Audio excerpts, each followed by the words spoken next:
if you decide, okay, so if religion can be good for my mental health, but like, what if I'm not religious? Does that mean I need to become religious? I'd say absolutely not. You do not need to become religious. If you are, not religiously inclined, then here are the things that you should do. All right. So parents blame mental health problems on lack of religious faith. So hello, HG community, and thank you for being an open place to discuss things. Good job, everyone at HG. For as long as I remember, I have had problems with my mental health. It has been especially hard during the time where I've been away from parents to complete studies.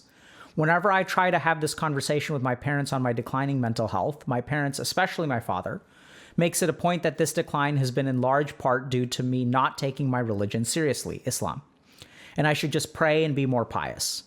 Now, I understand where he's coming from. He was born during a time of war and revolution in my country of origin, and he got to where he is despite those circumstances through a strong spiritual faith. As a result, whenever he says this to me, instead of feeling better, I just feel ashamed and guilty because I'm not pious or mentally strong as he is. I do admit I have some doubts and negative feelings towards my religion and have not been practicing my faith much because it brings about a lot of painful memories, because in my country it was used as a tool of control and oppression. I still don't know where I stand regarding religion, in large part because I feel like I have not had the time to explore what it means to me and to separate it from the negative ways it's been used to control and make people miserable. How should I reignite the thread of discussion with my parents in a fruitful way? So, sorry for the long post, and thank you for reading if you did. Okay, so I think this is a really, really important post. And there are a couple of things that I want to start with, which are actually disclaimers of sort and just like setting some ground rules. So I understand that religion can be quite a divisive topic, right? So we touched on one or two of those back in 2021, and I guess we haven't learned our lesson yet. So here we go. So we're going to talk a little bit about religion and mental health today. I want to lay out a couple of disclaimers. So the first is that I'm not an expert on religion. I'm not a religious scholar. I don't really know, it's not my field of expertise. That being said, I have spent a lot of time exploring religion. So I grew up going to a Catholic school. I'm pretty familiar with Christianity and Catholicism, and then also like went through my own journey. I grew up Hindu, but was basically agnostic or atheistic for like most of my life, or not most now because I'm older. And then sort of rediscovered a love for karmic religions, for lack of better terms. So this sort of includes Hinduism, Buddhism, Jainism. Eastern religions is another way to put it, once I understood what they were actually saying. And so there may be a bias there because I have, explored a lot of different religions and sort of decided on a particular spiritual path which suits me. So apologies if it comes across as biased in that way. And the last thing is that I think that this is the reason I'm sort of bringing it up is because I think that this is an important thing to talk about, because a lot of the world is religious. And what's the relationship between religion and mental health? So I'd like to approach this in the way that we do at other things at HG, which is like, let's just kind of like look at it pretty critically and analytically and try to understand, does religion have a positive impact on mental health, negative impact on mental health? And if it does have a positive or negative impact, what are the reasons for that? What are the mechanisms for it? And so I think what we'll sort of discover is actually pretty cool, okay? So the first thing that we're going to talk about is, I know it sounds kind of weird before we get into religion, what improves mental health? Okay, so there are all kinds of things that contribute to your mental health, like physical health, diet, etc. But what we're going to start by focusing on is actually something called common factors research. So some time ago, there was one form of essentially psychotherapy. And that form was psychoanalysis, was discovered by like Freud and Jung and those people. And then over time, psychoanalysis became psychotherapy or psychodynamic psychotherapy. And then like over time, like we had this group of behaviorists that developed cognitive behavioral therapy. Oh no, we're lagging. And then someone who learned CBT and psychotherapy learned how to meditate. And they're like, hey, this is cool. And they developed dialectical behavioral therapy. And I can see that we're lagging. So I'm going to I guess I'm just going to talk. Oh no, there it goes. okay? And so then what we sort of discovered is that there's a bunch of different types of psychotherapy, right? So like, and they're quite different. So, So cognitive behavioral therapy is very different from DBT because like this has a mindfulness component. Psychodynamic psychotherapy is similar to psychoanalysis, so it's like quite different. And so people sat down and they started to figure out, okay, like which one of these is best because they're very different. In one, we're talking about your dreams. We're doing dream analysis. Like this is over here. Like dream analysis is like quite different from meditation, which is like quite different from doing like worksheets about your feelings. So these are all very different. Which one's the best? So as people started to compare different things, what they sort of discovered is they're all about the same. And then that got really confusing because it's like, how does meditation offer the same benefit as something like dream analysis? Like, how the hell does that even work? Like, how can these things essentially give you the same benefit? Like, that doesn't make any sense because they're so different. And so what people sort of started looking at is something called common factors research. And this iPad thing is lagging. So we're going to just go old school lecture style, okay?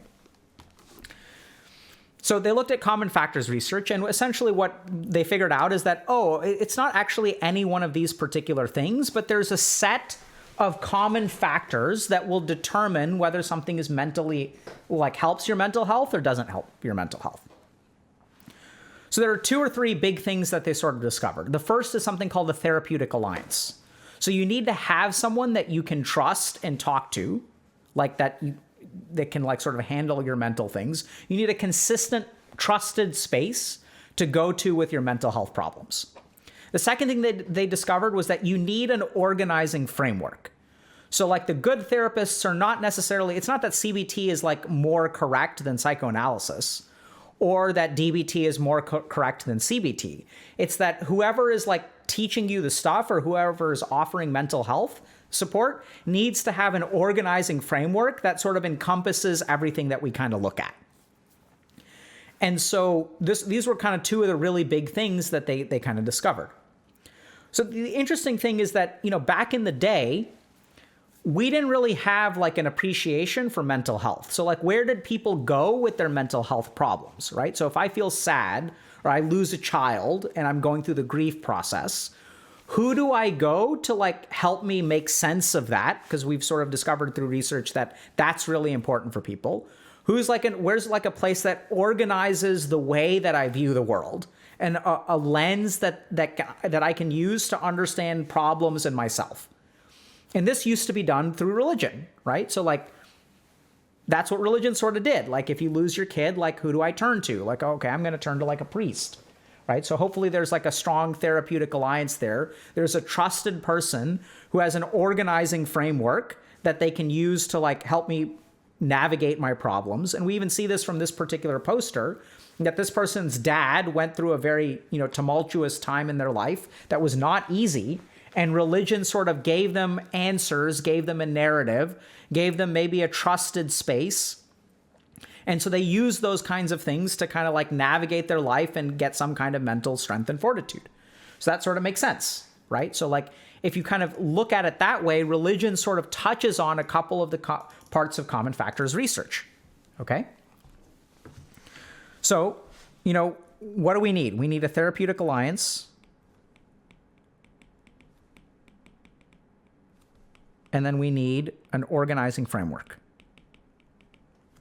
And in the past, this is where religion used to do these 2 things.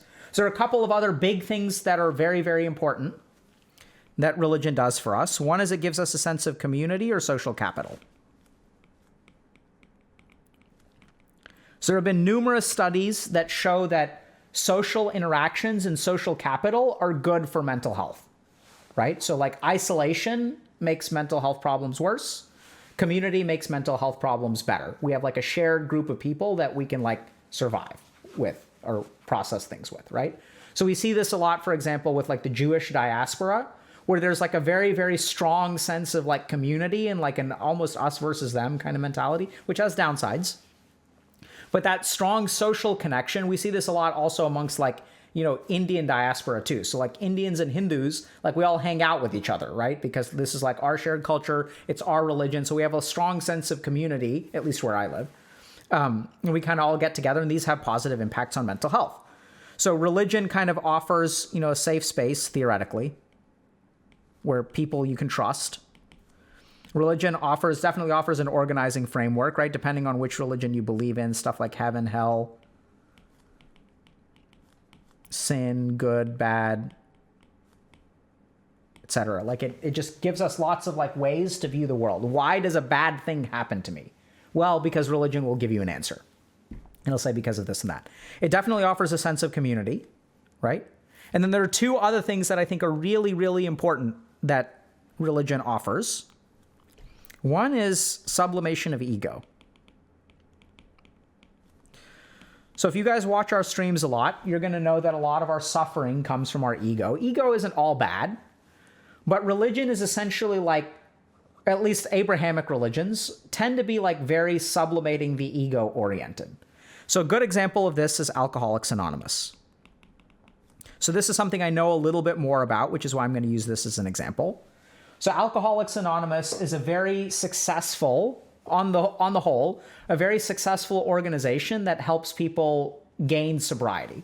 There are some studies that even suggest that Alcoholics Anonymous is the most successful intervention that someone can do that has the greatest chance of having someone become sober. There are all kinds of caveats and problems with that research, but you could definitely make the argument. So a big thing that's kind of bizarre about Alcoholics Anonymous is it starts with the idea that I am powerless in the face of my addiction. And that's weird, right? Like we'd think like logically that, if you want to overcome a problem, like we want to empower people, right? Like we want people to be like, yeah, like you can do it. Like you can kick this habit. Like you're in control. Like you can do it. And so Alcoholics Anonymous, which is very heavily founded in Christian roots, by the way. So it's very religious. So they believe in like higher power and like a lot of Christianity, like focused themes and stuff like that, which rubs people the wrong way. If you guys are not really into that, Refuge Recovery is a very good alternative. So that's like, has a lot of like fellowship and community, but is based more on Buddhist principles. So this is kind of weird, right? Because like Alcoholics Anonymous and Christianity will sort of say, this is where I'm like, I could be misspeaking. So apologies if I'm offending people, but like there's sort of this idea that in the Abrahamic religions that God is all powerful and like you are not, right? Like that's common in the Abrahamic religions, is that God can like do whatever they want to, but like you as a human being, you don't have all the power in the universe, which is different from the karmic religions, because the karmic religions actually sort of say the opposite, or even say that you are one with God and you are just as powerful as divinity is, or you are divine. So that's kind of different there. But since the person is kind of coming from the tradition of Islam, and we'll just use that as an example. So like, if you kind of think about it, how is this sort of like ego sublimation, like how can this help with mental health, right? Because this is a big part of, religion, is sublimating your ego and sort of like teaching you that God is all powerful and you are not, and all this kind of good stuff. And so Alcoholics Anonymous is a good example of this, because a big part of the addict's brain is, I can handle this.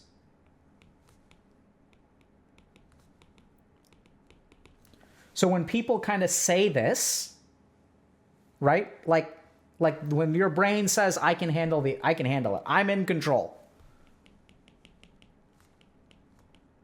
It's this kind of thought, which is essentially coming from the ego, right? This is coming from the ahamkara, or ego. And this is the thought that gets you in trouble. So when you adopt like a sublimation of the ego kind of attitude, it actually does seem to help in terms of kicking in addiction. There's good data for that. And I suspect that it helps too in terms of like dealing with suffering, right? Because we know that ego is associated with suffering. And so we can sort of see how, okay, so like if we're sublimating the ego, we're going to decrease our suffering. And this may in turn improve mental health. And there's also good data behind this as well. So if we look at the outcomes of meditative practice, which will sort of sublimate the ego, weaken the ego, and that seems to be correlated with people like being happier, because we know that meditation improves mental health. Okay, so that's another mechanism that religion uses. And the last mechanism that we're going to talk about is that religion does actually teach us discipline of the mind. Hopefully. We're going to talk about caveats in a second. So if we think about things like saying Hail Marys, right? What we're literally doing is it's a dharana technique. So it's focusing the mind. When we go to church every Sunday, we're like sort of disciplining ourselves because we got to go to church. So you can't be a degenerate. Like you got to get to church, you got to like get dressed up and you got to clean yourself up and this and that. Right? So when you pray 5 times a day, that sort of improves your awareness. Like you can't lose track of time because you got to pray 5 times a day. So a lot of like religion has baked into it techniques like prayer, which involve like focusing the mind and probably have health benefits as a result. And so this is where things get a little bit, so a lot of religion has actually like stuff kind of baked in that results in disciplining of the mind. So can religion help mental health? There's some studies that actually suggest that religion and spirituality, actually religion, can have positive effects on mental health. There are lots of downsides to religion and mental health as well. So for example, this person is talking a little bit about guilt, right? So like, I don't know where I stand. I feel ashamed and guilty. So religion is not necessarily a blanket, or it's in no way a blanket positive force for mental health. So there's a lot of like abuse of power. There's a lot of shame. There's a lot of guilt. There's a lot of betrayal of trust. There's a lot of like bad things that come out of of religion. So when we sublimate the ego, can that improve our suffering and mental health? Yes. But sublimation of the ego also makes us ripe to be taken advantage of, right? Because if I'm powerless in the face of whatever, and there's this priest who's all powerful and he says do something, then I should do that, right? So there are definitely downsides which can happen with religion. But there is some research that suggests that religion can have positive impacts on mental health. And as we start to sort of unpack what is it that religion does, like what are the mechanisms of religion, what we sort of discover is that I haven't seen anything that suggests that a particular religion is more more beneficial for mental health than another religion. I'm not an expert in the research, by the way. So I think what I would conclude sort of scientifically is that it's not a particular religion. And actually, this is also influenced by the studies that I've done, because Patanjali says this too. So he says that you can meditate and all this kind of stuff. Well, that's fantastic. You can attain enlightenment that way. But you can also attain enlightenment through devotion and surrender to God. And the key thing that Patanjali doesn't really explain in a whole lot of detail, because that's not what he talks about. But if you really like look at some of these yogic texts, what they say is that it's not the God part that leads to enlightenment. It's the devotion and surrender part. So the God that you surrender to doesn't matter. It's not like this God will give you more spiritual growth than that God. Now, I recognize that is a contentious statement for a lot of people who insist that their God is the better God and that's the one that you should surrender to. But what Patanjali sort of said is that he's like, the important part is like the sublimation of the ego and the devotion to an object, whether it's a particular God or it's an ideal or whatever. It's the devotion to the thing that results in the spiritual growth. And so what we can kind of see if we sort of unpack religion is that there are like 5 things that I think will contribute to people's mental health that religion or religious organizations and religions tend to offer, right? And this is where it's kind of like, do you have to be religious to improve your mental health? Absolutely not. But I think the advantage of religion is that it's kind of like a combo meal, right? It's like prepackaged. Everything's sort of set up for you. So you kind of get, hopefully, these things if you go to a good religious place without like having to structure them yourself. Because if you don't want to go that route, which is totally fine, then what I think it's important to do is if you want to get these benefits, then you have to structure each of these things yourself, right? So you can go and order the combo meal and you're going to get kind of everything you need for one meal. It's going to be packaged, right? There's ups and downs to that. But if you decide, okay, so if religion can be good for my mental health, but like, what if I'm not religious? Does that mean I need to become religious? I'd say absolutely not. You do not need to become religious. If you are, not religiously inclined, then here are the things that you should do. So first is find a trusted source. So this is where like I think mentorship is critical here, right? This can also be like a therapist. Number 2, figure out how the world works. You need an organizing framework. So this is like kind of a tall ask. Like this is the advantage of religion, which is like they just tell you. They're like, hey, here's how it works. We don't have to believe them. You don't have to trust it, whatever. But if you're not going to do that, then you need to do the work to figure out what is the organizing principle, or like what are the organizing principles that I'm going to use to make sense of like why crap happens. Is it going to be science? Is it going to be philosophy? Is it going to be spirituality of like a particular tradition, like meditation? Right? Is it going to be like some kind of like family, cultural kind of thing? So whatever, but you need some kind of organizing framework, right? Next thing that you're going to need is community. So if you want to meet people, going to church is a really, really easy way to do it, right? They're like people that are, generally speaking, they tend to be pretty nice, right? So it's like a great form of like social capital and community and stuff like that. So if you don't have that, you're going to need to like find a community, find your tribe.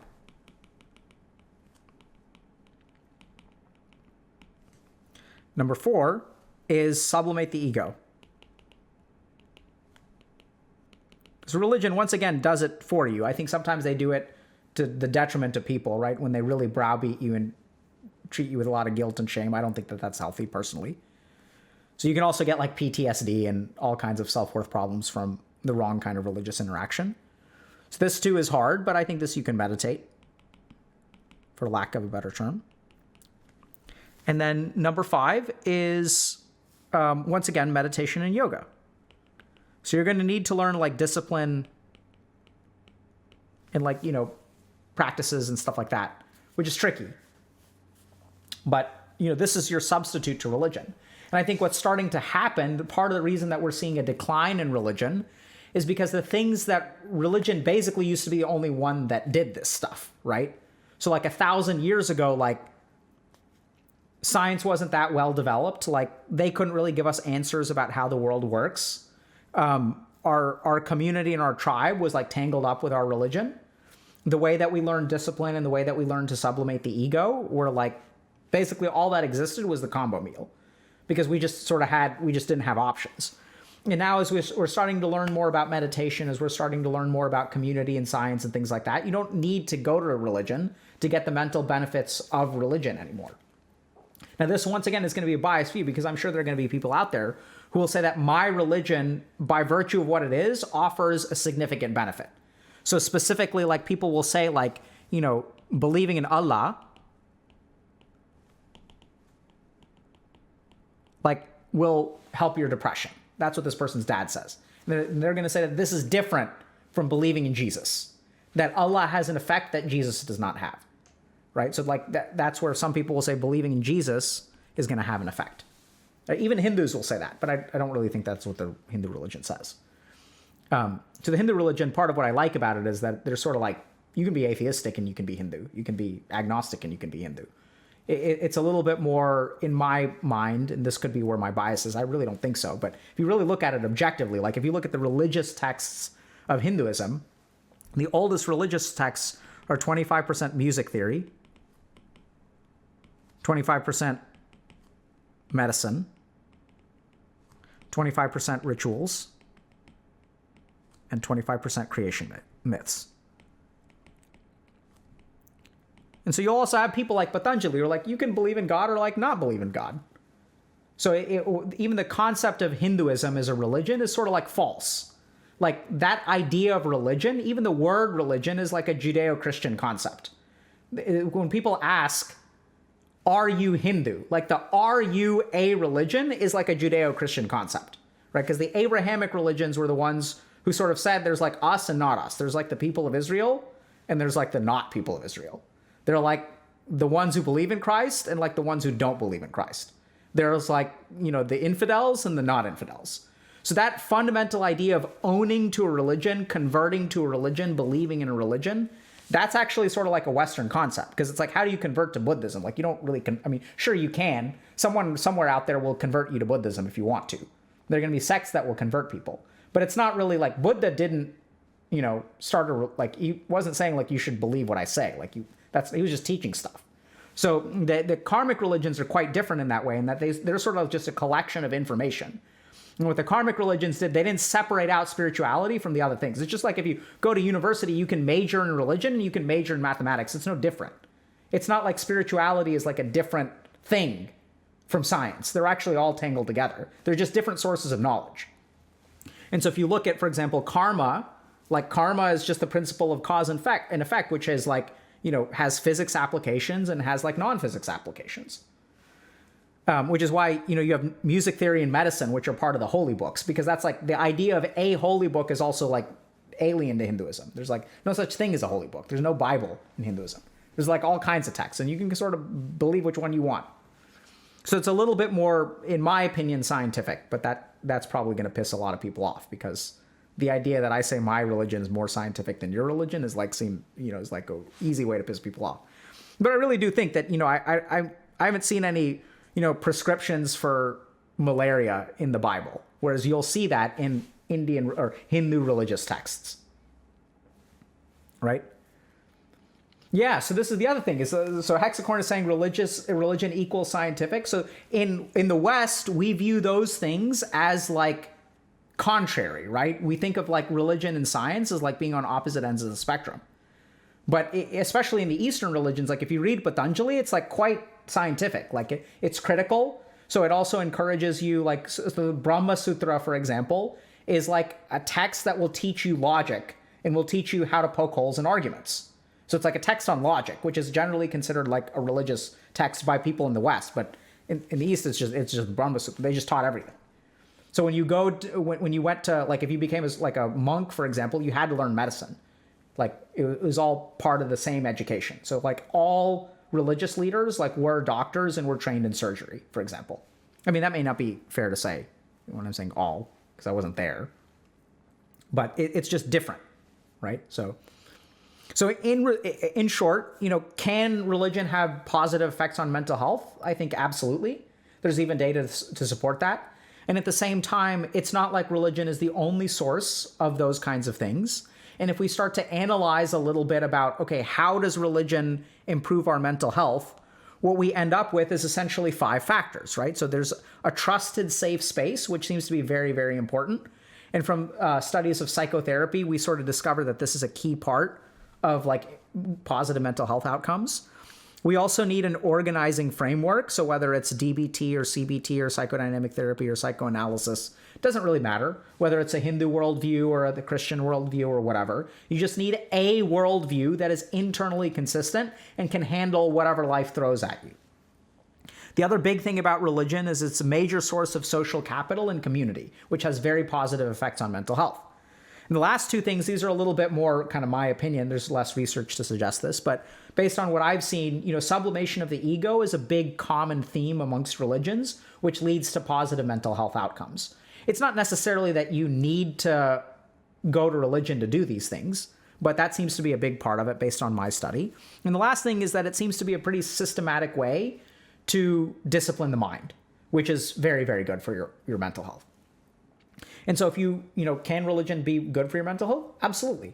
I think the closer that religions stay to these 5 points, the more positive they're going to be for your mental health. Can they be bad for your mental health? Absolutely. Right? So there's a dark side to sublimating the ego, which is that people may take advantage of you. There's a dark side to disciplining the mind, which is that some of those practices may border on abusive or not even border on abusive.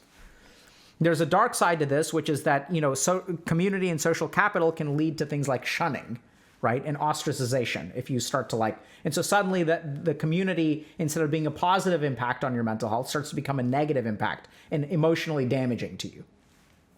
And the last thing is that, sometimes the therapeutic alliance gets taken advantage of, and that's really bad for you. So you don't need religion, but it's kind of the combo meal. It's easily packaged and you don't have to really worry about it. But you can by all means develop these things on your own, but it's just going to be harder, right? Because it's not packaged for you. So that's religion and mental health.